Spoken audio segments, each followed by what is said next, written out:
បងជិបសួរបងបាទយេស៊ូនបងឃើញបងដើររហូតរងថ្ងៃហ្នឹងបងដើរគោដៅពីណាទៅណាវិញបងនេះដើរពីក្នុងគម្រោងវិឡាទៅអូបាទអត់មានថាដើរដើម្បីអីផ្សេងទេបងហាក់ប្រានផងមើលនេះមើលគុណភាពតែយើងកំពុងតែអូបាទធ្វើបេនដុងនេះតែយើងធ្វើសម្រាប់ផ្ទះវិឡាយើងនេះឯងបាទផ្ទះវិឡាក្នុងរោងរបស់យើងវិឡាស្អាតស្អាតណាស់មើលនេះមើលហ្មងនេះបាទទីខាងនេះទាំងអស់គឺបែរមុខមកលិចគឺជាប់នឹងផ្លូវបេតុងបាទត្រូវអីអូនបាទហេអីមើលទៀតភាពខ្លួនឯងចាឥឡូវនេះនៅសល់ប្រហែលវិឡាបងវិឡាវ៉ាវវិឡាទេណាពិសេសហើយលក់ដាច់ម៉េះដាច់ណាទៅជន់មករងថ្ងៃទៅពេលងាកឡើងទៅដល់ឯងមកទីតាំងនេះគឺមនុស្សមកអ៊ូអមករត់ហាត់ប្រាណនៅទីនេះតែម្ដងចឹងរងថ្ងៃអតិជនក៏ទិញដោយសារតែទំនុកចិត្តមែនទេបងយើងមានប្លង់ស្រាច់មែនទេមានប្លង់ស្រាច់ប្លង់រឹងហើយយើងធ្វើផ្ទះស្អាតផ្លូវផ្ទះស្អាត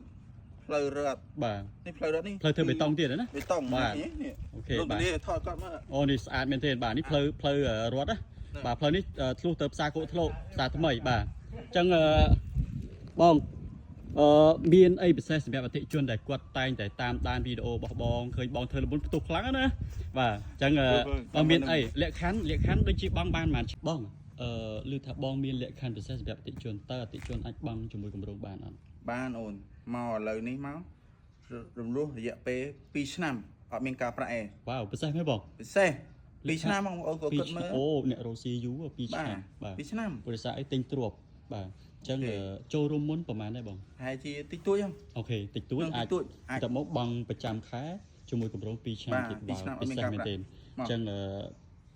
ពុកម៉ែបងប្អូនដែលស្រឡាញ់វិឡាអីតាក់ទងបានណាបាទហាត់ស្អាតទៅយើងមានគាត់មានបន្ថែមលេខទូរស័ព្ទ092 69 22 21 07 8293អាចមកតម្លាក់មកឆាតរបស់ខ្ញុំផ្ទាល់ Messenger អរគុណច្រើនអរគុណបងច្រើនបងអរគុណហេបងណាអរគុណ